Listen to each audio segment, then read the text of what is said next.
do que nós possamos imaginar. E as concessões são uma forma de intervenção na economia da chamada economia regulada. Tem duas economias reguladas, tem a economia pública e a economia privada regulada. Aqui no shopping, no centro, na praça de alimentação, nós temos exemplo das atividades privadas reguladas, que são as franquias, os licenciamentos de marca, cada loja aqui. Se você andar, eu dei uma passada no shopping, cheguei cedo, mania de chegar cedo. Eu vi aqui, nos 3 andares do shopping, na praça de alimentação, eu vi 6 atividades novas. Todas as outras eram atividades privadas reguladas, onde o poder, onde o master franqueador ou licenciador da marca determina a taxa de retorno, determina o prazo da concessão, o que faz, aonde faz, e não o que você quer fazer com o seu dinheiro, mesmo que você tenha o dinheiro para fazer, como agente privado. Só que essas concessões são privado com privado, e as concessões são públicas com público. As concessões do século XIII para cá, que começaram com os grandes estados nacionais mercantilistas, né, tem uma diferença em relação às atividades de natureza privada. Que geralmente o governo, quando chama o setor público, é porque chama quando ele está com dificuldade de caixa. E a atividade regulada privada, quando você chama o sócio, ou chama o franqueador ou licenciador de recursos, é para aumentar o valor dos investimentos. E o franqueador, o master franqueador, o licenciador, ele não chama um cara para executar um projeto. Ele chama um empreendedor. Ele não chama aqui no Brasil, infelizmente, até na franquia, o cara faz a franquia, a primeira coisa que ele quer é contratar alguém para pegar e tocar a franquia em nome dele. Mas eu não vou me alongar, mas até o Brasil, quando foi colônia, foi explorado sob a forma de concessão. Nós éramos uma concessão plena do Estado Nacional Português Mercantilista. Se pagava outorga direta, outorga indireta, havia um verificador independente do que se fazia aqui dentro, né, que era o corregedor. Havia SLA, o KID, o Service Level Agreement, porque você tinha que fazer as concessões, tinha que fortificar, tinha que fazer uma série de contrapartidas, como era normal em todos os outros, a estrutura de gastos dos Estados Nacionais Mercantilistas, que eram as receitas vinham dos foros, laudemes, tributos, vinham também dos espólios, dos saques e das anexações, e as despesas da corte eram despesas correntes e despesas de investimento, mas nas grandes cidades, nos grandes portos, começou a haver, por exemplo, as cidades eram todas portuárias, acúmulo de gente que saía do campo para as cidades, e havia uma difusão de doenças mórbidas como cólera, a peste, muito grande. Ali tem um logo da Perrier, que é aquela aguinha muito boa francesa, que muita gente, mas o que isso tem a ver com concessão? O governo dos Luizes fez a primeira concessão de água em 1776, quando já na sua decadência, porque precisava de água pura para manter a população de Paris, e chamou para uma concessão de 15 anos os irmãos Perrier, que eram donos de uma fonte que tinha sido descoberta pelo Aníbal 300 anos antes de Cristo. Mas só para você ver que concessão, como ela é velha, né? Aqui, todos os projetos de concessão que nós conhecemos no Brasil, todos, na área de ferrovia, portos, iluminação, energia, tal, mobilidade urbana também, todos foram criados ou tiveram seus assentamentos operacionais estabelecidos durante a época do Segundo Império. E todos eles tiveram algumas características muito importantes. Todos foram introduzidos, quem financiou a implantação desses projetos foi o setor privado, e através de equity. Não foi através de financiamento do Banco do Brasil, que era o banco que financiava apenas o governo imperial, os custos e as despesas do governo imperial. Por exemplo, na área de mobilidade urbana, eu teria várias outras coisas que eu posso falar, depois se houver interesse no nosso bate-papo, até porque já me chamaram a atenção em função do tempo.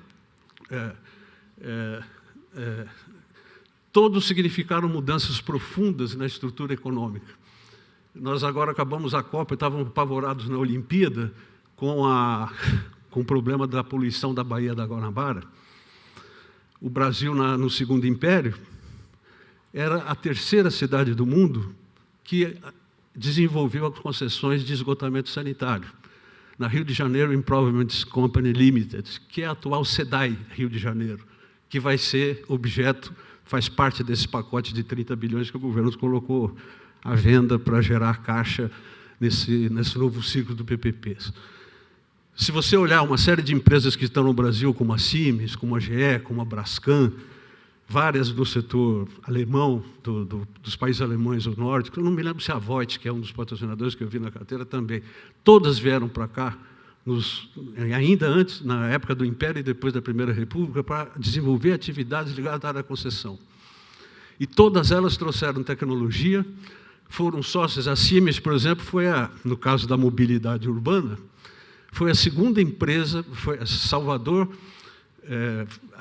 o segundo projeto de iluminação, o segundo projeto de eletrificação das linhas de bonde no Brasil, foi feito em Salvador por um consórcio da Siemens e da Schalke, né? E ela era sócia do empreendimento. Então, a mensagem que nós gostaríamos de passar é que quando você olha projetos na área de concessão, os projetos que deram certo foram todos projetos. O projeto de bonde da Siemens e da Schalke tinha 250 sócios comanditários da estrutura de capital. Esse projeto da PMI, do PPI que foi apresentado, modesta opinião, 30 bilhões de reais para crédito, de uma necessidade de 300 bilhões por ano, não é nada. Se, em vez de crédito, esse dinheiro entrasse no capital das empresas, como equity, para alavancar a capacidade de absorção de novos sócios, o efeito multiplicador desses investimentos seria muito maior. E se você tivesse uma visão integrada do que é o projeto, não o projeto, o negócio. E terminando, por quê? Porque aí tem uma série de coisas, teria uma série de coisas para falar, mas nós não temos tempo. Só gostaria de dizer que esse modelo que o Brasil adotou na época do Segundo Império, onde o governo pagava juros sobre o capital próprio de quem investisse aqui, desde que você realizasse os investimentos, primeiro, sob a forma de equity. Então, você criava as companhias que iam fazer as diversas infraestruturas, na iluminação pública, no telégrafo, em todas as concessões. O elevador Lacerda é uma concessão, o bondinho do Pão de Açúcar é uma permissão, tudo é uma permissão, tudo é concessão. É difícil você encontrar o que não é concessão ou uma forma de concessão ou de permissão, como era antes. Mas o que era interessante era a equity, o governo só ia aplicar, devolver juros sobre o capital próprio, depois que os investimentos tivessem sido feitos e, principalmente, depois que o lucro tivesse sido distribuído para os acionistas. Isso lá no Segundo Império. Alguém que pode dizer, mas você está falando do negócio do Segundo Império, isso tem alguma importância nos dias de hoje? É a mesma estrutura das chamadas PLCs, as Public Limited Companies, que foram utilizadas nos processos de concessão e privatização na Inglaterra e na França agora recentemente, principalmente na Inglaterra da Margaret Thatcher. E uma das grandes vantagens de quem tem a PLC é que a PLC é a empresa que contrata o capexista e o opexista. Tem essa discussão de saber se agora as médias empreiteiras, as médias prestadores de serviços, os médios fornecedores podem ocupar o lugar das grandes. Não podem não, porque eles não têm capacidade patrimonial para fazer isso. Mas se tiver alguém que contrate eles como prestador de serviços, como era no Segundo Império, como são nas PLCs inglesas ou francesas, ou como pode ser uma SPE de um fundo de investimento ou de uma empresa de capital aberto, o que essas empresas vão pedir para os capexistas e para os opexistas são seguros de performance. Sabe quem era o grande financiador, na verdade, dessas concessões que foram feitas no Segundo Império? Lloyds, a seguradora do Lloyds, porque ela segurava a capacidade de entregar segundo as especificações dos projetos. E só tinha, basicamente, opexista, não tinha capexista, construção. Porque concessão e PPP é coisa para operador, é a coisa para opexista. É claro que as construções, as obras civis fazem parte, principalmente na parte das concessões que são ligadas às concessões administrativas. Mas por 20, 30 anos, quem vai manter a sustentabilidade do projeto é a operação, é a capacidade de operar, saber operar. Todos os opexistas que vieram, quem veio para o Brasil do capital estrangeiro veio para fornecer equipamentos, crédito através de equipamento, ou via até participação acionária, ou veio para agregar valor como operador dos projetos. Então, você vê que você, como produtor de bens ou de serviços, você dá aquilo que você sabe fazer, que é a sua capacidade de fazer. E a parte estrutural é feita através das PLCs. Bom, teria, claro, uma série de outras observações a fazer, mas o tempo urge e muge, e eu tenho que parar por aqui. Agradeço a atenção até agora.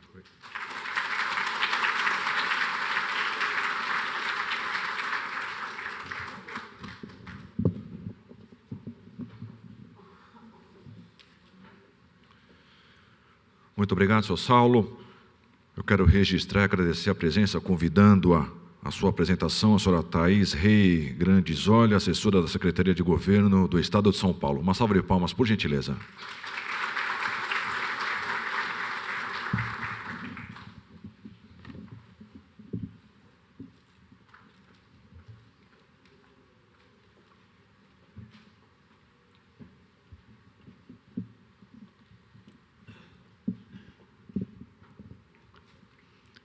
Bom dia.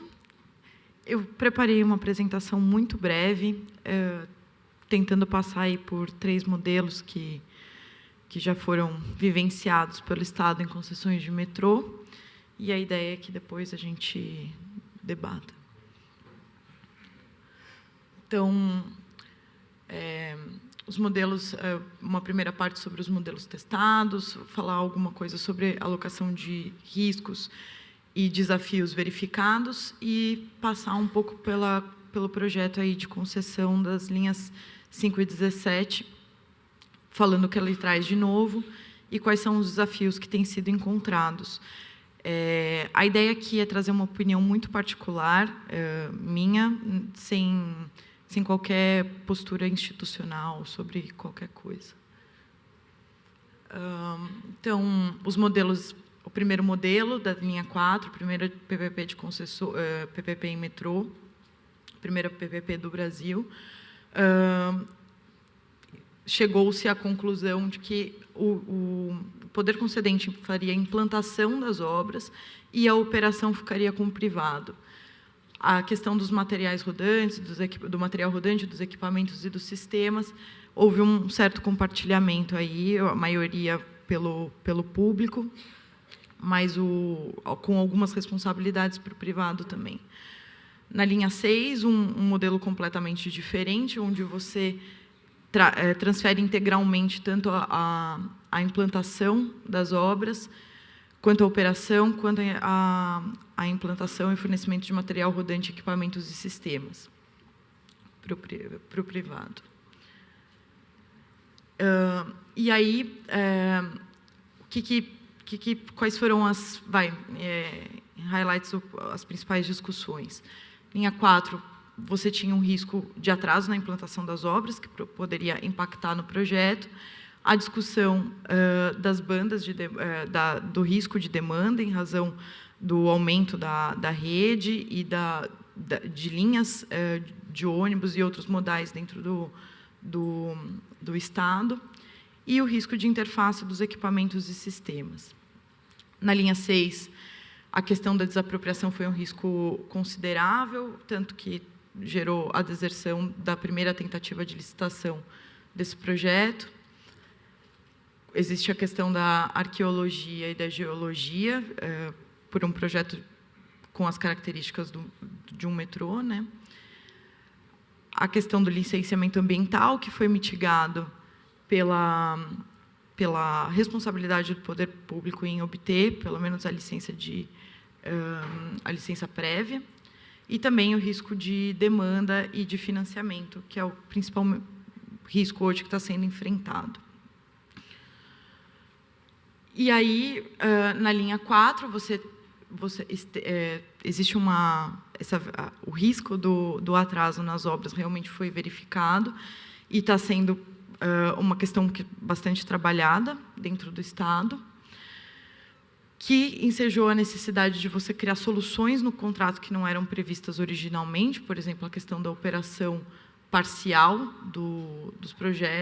da linha, E há uma discussão que teve recentemente sobre a possibilidade de execução das obras complementares pelo parceiro privado, que o contrato não previa isso originalmente, a gente não conseguiu ultrapassar essa questão. Então, aí ficou uma lição, aparentemente para mim e para o Estado, como modelar melhor os contratos de operação para que você permita a possibilidade de execução de algumas obras pelo privado também, para facilitar e não gerar tantos desequilíbrios no contrato e não ter tanto impacto na modelagem econômico-financeira em razão de atrasos. A linha 6, a gente verificou questões de desapropriação, principalmente com relação aos custos, que ultrapassaram o inicialmente estimado, mas, principalmente hoje, o que a gente vê de dificuldade ou de desafio é a questão da obtenção do financiamento pelo parceiro privado versus o fato de que as obras já foram iniciadas. Isso tem sido discutido, não existe nenhuma posição aí do que vai acontecer nos próximos capítulos, mas, enfim, acho que é uma questão para se debater com relação, inclusive, o que a gente pode melhorar nos modelos futuros com relação a isso. E aí, a concessão das linhas 5 e 17 é um modelo vislumbrado para ser como concessão comum, sem qualquer desembolso do poder concedente, visando a remuneração da concessionária. Existe uma questão, que é a primeira linha que já está em operação pelo metrô e vai ser transferida à iniciativa privada, e prevendo também uma concessão conjunta de 2 linhas de metrô.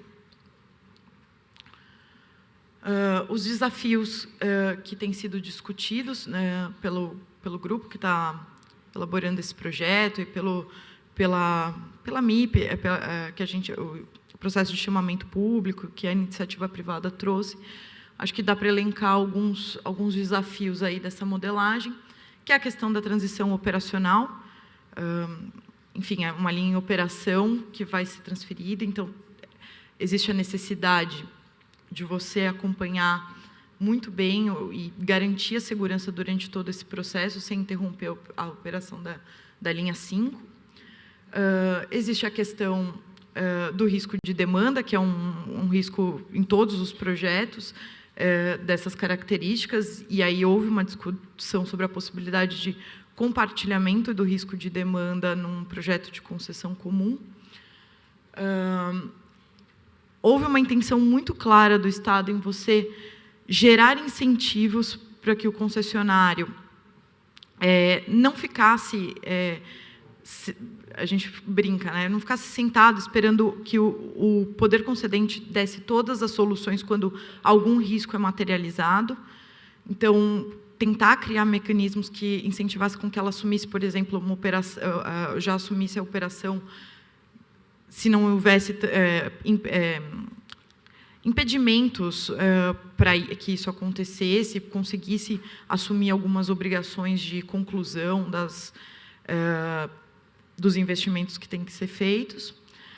A geração de receitas acessórias como uma forma de maximizar o retorno do investimento e diminuir, inclusive, para viabilizar uma concessão comum.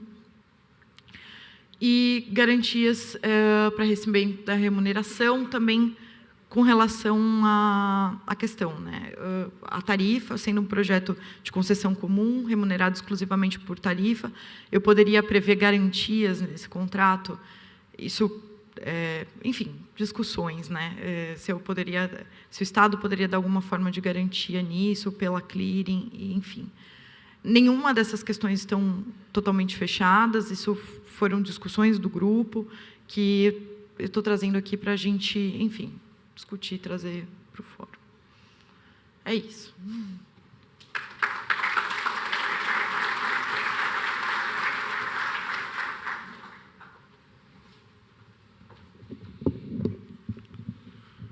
Muito obrigado, senhora Thaís. Nosso próximo convidado, o senhor Thierry, por gentileza.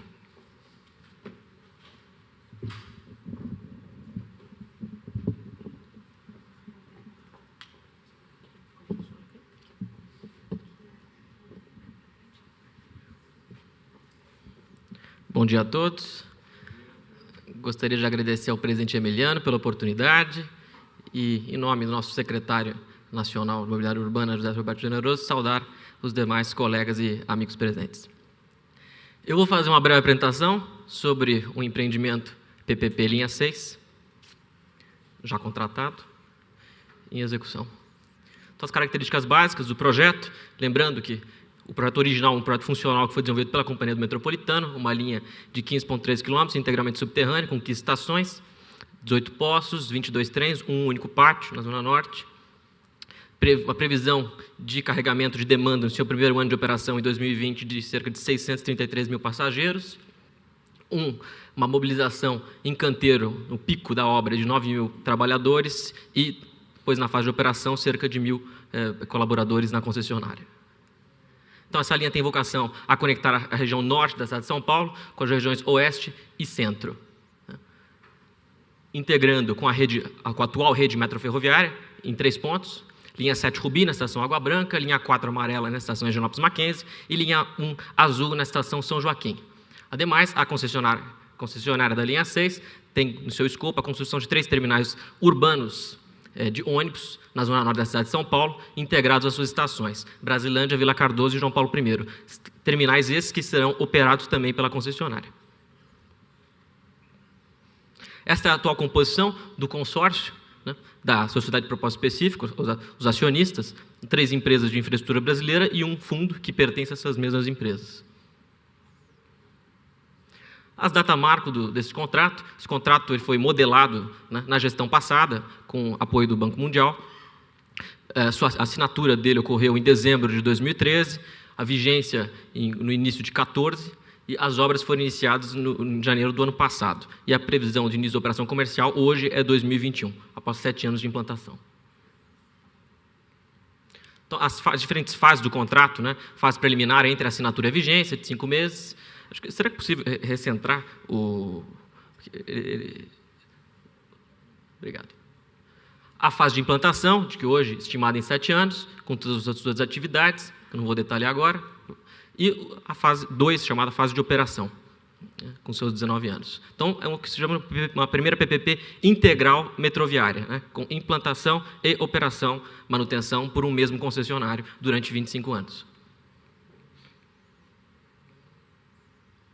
Aqui, a parte mais importante para se compreender um contrato de PPP é compreender a matriz de risco que alicerça o contrato. Então, quais são os riscos da concessionária, da SPE, e quais são os riscos do Poder Concedente e Governo do Estado de São Paulo?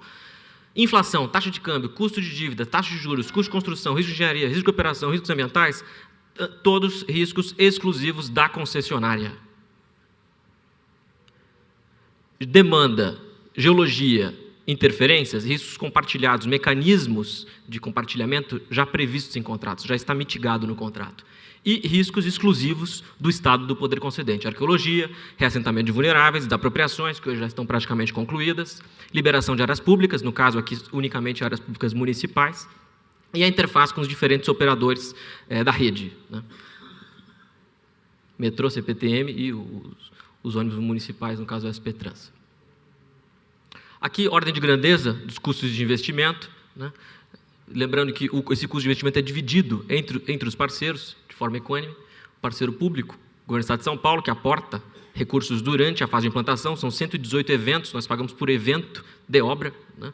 E nos financiamos junto ao BNDES. E o parceiro privado também, que tem um plano de financiamento para aportar a sua parte de recursos. As desapropriações, cujo risco de CAPEX dessas apropriações está com o Poder Concedente, mas todo o processo apropriatório é executado pela concessionária. Hoje, essas apropriações, a Thais mencionou, elas foram estimadas no laudo macro do metrô de 2012 em 673 milhões de reais, nós estamos chegando hoje a próximo de 1 bilhão de reais. Mas esse risco está com o Estado. Investimento, hoje, a ordem de grandeza desse projeto, a área de investimento, 12 bilhões de reais. Aqui, rapidamente, vou passar um pouco para vocês terem dimensão do atual estágio de implantação do empreendimento, né? Esse empreendimento prevê a escavação do túnel de via com 2 tuneladoras inseridas numa mesma unidade construtiva, que é o VSE Tietê, né? Uma primeira tuneladora que parte em direção ao sul, em direção a São Joaquim, que irá escavar cerca de 9.500 metros em solo. Essa tuneladora já foi fabricada, entregue, já se encontra hoje lá desmontada na unidade construtiva VSE Tietê. quando terá sua partida, ela já inicia a escavação sobre o rio Tietê, e será construído também um túnel de estacionamento em paralelo, esse em ATM. Serão 2 estacionamentos ao lado da via. A tuneladora norte, a segunda, para escavação em rocha, que irá escavar 1/3, são 5.200 metros de via, em direção ao norte, partindo também do VSE Tietê em direção à Brasilândia. Essa tuneladora também já foi fabricada e está a caminho do Brasil. Lembrando que a especificação, contratação, recebimento, operação desses equipamentos são de responsabilidade do consórcio construtor subcontratado da concessionária, modelo do EPC, né? Das características desse projeto, de fato, o governo do Estado de São Paulo contratar uma linha, pela primeira vez, uma linha inteira, né, digamos, entre aspas, num único lote, ela acabou adquirindo características semi-industriais, digamos, né? E o EPC optou por instalar 2 fábricas na zona norte da cidade de São Paulo, uma fábrica para fabricação de aduelas, os segmentos, né, que constituem os anéis do túnel de via, e uma fábrica de pré-moldados. Os elementos de estações e poços, né, como pilares, vigas, escadas, etc., serão já fabricados nessa unidade. A fábrica de aduelas, já em operação desde o ano passado, né, já produziu cerca de 15% do total dessas aduelas. Para o túnel de via, cerca de 2 quilômetros já foram produzidos. E aqui algumas fotos que eu vou passar de algumas unidades construtivas nos estágios que elas se encontram, né? O Pátio Morro Grande, que é a unidade construtiva mais impressionante do empreendimento, porque está inserida dentro de uma antiga pedreira Anhanguera, né? Com grandes movimentos de terra. Aqui o desenho futuro, né, dessa unidade construtiva, com o pátio, o CCO e o centro administrativo, a sede da própria concessionária. Estação João Paulo I, já com escavação do poço principal, em andamento. Estação Freguesia do Ó, também, escavação do poço principal, já superou 50% e com detonações, estava em andamento. VSE Tietê, com seus 4 poços secantes já escavados, né, com recebimento das tuneladoras, na laje ao lado. SA Quinos, já com escavação finalizada, aguardando o recebimento da tuneladora sul, quando atravessar o rio Tietê. Estação Santa Marina, com a parede de diafragma já concluída. Lembrando que são 15 estações, 10 em poço, 5 em vala. Esse é um exemplo de uma estação em vala. Estação Água Branca, já também com início de serviços para a execução dos poços, poço principal, poço de acesso. E Estação Água Branca, onde teremos aqui a integração com a linha 7 Rubi da CPTM. VSE Pacaembu, ao lado do estádio do Pacaembu. Unidade construtiva importante, porque a partir desse VSE também será construído o segundo túnel de estacionamento em ATM ao lado do estádio do Pacaembu. Estação Angélica Pacaembu, com todas as áreas disponibilizadas, demolidas também. Estação Higienópolis Mackenzie, uma estação importante, com integração com a linha 4, também com todo o seu canteiro já viabilizado. E a futura integração subterrânea também com a linha 4 amarela do metrô. E, finalmente, Estação São Joaquim, da linha 1, onde nós teremos a integração com a linha 1 azul. Exato. Só um pequeno comentário para finalizar sobre a parte de sistemas. A concessionária, subcontratando o EPC, né, fez um contrato global, no qual toda a parte de obras, projetos e obras civis está no mesmo contrato, junto com a parte de projetos e fornecimento de sistemas, né. A empresa Mitsubishi Heavy Industries, MHI, né, faz parte desse consórcio EPC e é responsável pela execução de todos os projetos e sistemas e pela subcontratação de seus diferentes pacotes, né. E aqui são alguns exemplos de empresas que já estão aí, contratadas pelo EPC para fornecimento desses sistemas. Pacote Energia, Toshiba, Telecom em vários pacotes, entre os quais a Siemens, porta-plataforma Fevler, sinalização Nippon Sigma. E material rodante. Lembrando que no início da operação estão previstos 22 trens com 6 carros cada e podemos chegar até 26 trens, né? A concessionária optou pelo fornecimento pela empresa Alstom, né? Então essas unidades foram fabricadas aqui na Lapa. Muito obrigado a todos.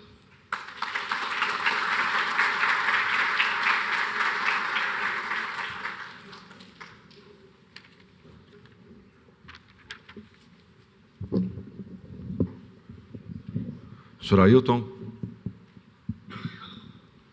Bom dia. Eu vou usar um bocado aqui a ideia do Cristianã e começar lembrando que as concessões da nossa área, a primeira que foi feita por Dom Pedro II e o nosso simpático Irineu Evangelista de Souza, que tinha um problema para resolver com dinheiro londrino, certo, Cristiano? Que foi levar o café da região de Campinas e etc. e tal, Jundiaí, para o Porto. Lembrando que a cidade de São Paulo era apenas um entreposto. E quando ele passou por aqui, em 1867, São Paulo tinha aproximadamente 20 mil habitantes. Este é o tamanho da nossa cidade de então. Ao passar por aqui, e ao passar, obviamente, aconteceram uma série de coisas no mundo e no Brasil, a Guerra da Secessão, a Guerra do Paraguai, a explosão do café na economia brasileira, as guerras europeias que trouxeram gente, alguns com alguma qualificação, e que permitiram fazer do café a reversão e sairmos do café para as primeiras e pequenas indústrias. Mas o que importa é que, logo depois do Mauá, outros empresários permitiram que o Estado de São Paulo tivesse a melhor e a maior malha ferroviária do Estado de São Paulo, cuja nossa querida CPTM é sucessora de uma boa parte, 260 quilômetros dela. E nesses 260 da CPTM, foram implantados ao longo do tempo cidades-bairros. Lá pelas tantas, e não muito longe, vai aparecer em São Paulo, por conta